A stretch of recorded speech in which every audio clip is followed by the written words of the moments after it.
کیا حضرت لگانا ضروری ہے؟ حضرت اسحاق، حضرت موسیٰ؟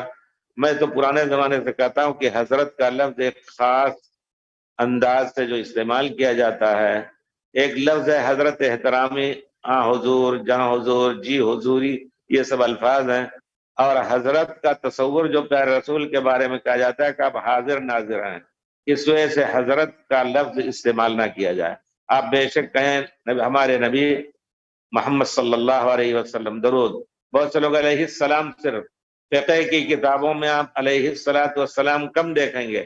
آپ ایک ٹک لگائیں کمپیوٹر میں، عربی کی کتابوں میں دیکھیں علیہ السلام، فقہ کی کتابوں میں، حنفی فقہ میں علیہ السلام، حالانکہ اللہ تعالیٰ نے فرمایا ہے صلو علیہ وسلم تسلیما. محدثین لکھتے تھے قال رسول اللہ صلی اللہ علیہ وسلم، دونوں آ جاتا ہے صلاۃ اور سلام. تو کہنے کا مطلب یہ ہے کہ حضرت لگانا صحیح نہیں ہے، کسی نبی کے ساتھ نہ لگائیں. آپ کہیں اسحاق علیہ السلام اور موسیٰ علیہ السلام. جب نبیوں کا ذکر ہے تو آپ کہیں علی نبینا و علی موسیٰ السلام، پہلے اپنے نبی پہ، یہ زیادہ افضل ہے.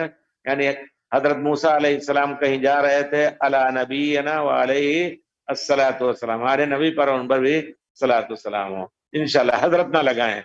اور اپنے دوستوں میں بھی اور بڑے بزرگوں میں بھی حضرت کا لفظ استعمال نہ کریں.